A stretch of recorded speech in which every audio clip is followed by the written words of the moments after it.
ఏం సర్వే చేశారో ఏం చేశారో కానీ వీళ్ళందరినీ ఇవాళ బజార్న పడేసింది ప్రభుత్వం. బజార్న పడేయడం అంటే నిజంగా మీరు పోయి చూస్తే తెలిసేది.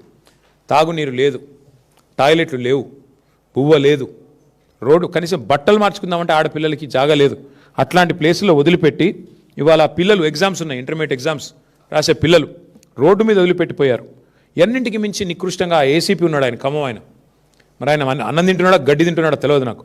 వీళ్ళ మీద కేసులు పెడతారండి? ఎవడో మంత్రి చెప్తే పనికిమాలినోడు. ఆ ఏసీపీకి బుద్ధి జ్ఞానం ఉంటే, ఆ ప్రభుత్వానికి బుద్ధి జ్ఞానం ఉంటే విత్డ్రా చేసుకోవాలి కేసులు వెంటనే. తప్పుడు పని చేశారని మీరే ఒప్పుకున్నారు, పట్టాలు ఇవ్వడం అంటేనే మీ తప్పు మీరు ఒప్పుకున్నట్టు. మరి అట్లాంటప్పుడు తప్పుడు కేసులు బనాయించినందుకు కూడా క్షమాపణ చెప్పండి. తప్పకుండా ప్రజలకు ఏదైతే మీరు తప్పు జరిగిందో క్షమాపణ చెప్పి ఆ కేసులు కూడా విత్డ్రా చేసుకోవాలి. ఆ ఏసీపీ గారు మా పార్టీ నాయకుల మీద కూడా కేసులు పెడుతున్నాడంట, మేము అన్నం పెడుతున్నందుకు. ఇంతకంటే హీనమైన పని ఇంకోటి ఉంటుందా? మా టౌన్ ప్రెసిడెంట్ మీద, మా పార్టీ నాయకత్వం మీద ఒకటి కాదు 7-8 కేసులు ఒక్కొక్కరి మీద. నాకు ఇంకో సమాచారం విచిత్రంగా అనిపించింది, పీడీ యాక్ట్ పెట్టే ప్రయత్నం చేస్తున్నారంట. ఎందుకంటే వీళ్ళు నక్సలైట్లని, లెఫ్ట్ పార్టీలని, ఓపీడీఆర్ అనే సంస్థ మీద కూడా ఏదో పీడీ యాక్టులు పెట్టే ప్రయత్నం చేస్తూ ఉన్నారంట.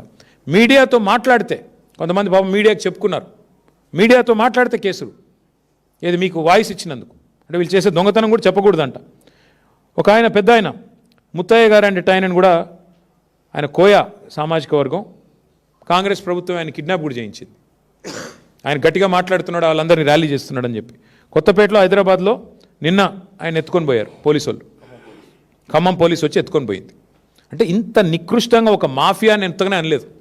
ఒక మాఫియానే ఇంత నికృష్టంగా పనిచేస్తుంది. కిడ్నాప్ లేంది, కేసు లేంది, అన్నం పెడుతుంటే అడ్డుకోవడం ఏంది, ఇంత నికృష్టంగా ప్రవర్తించడం ఏంది.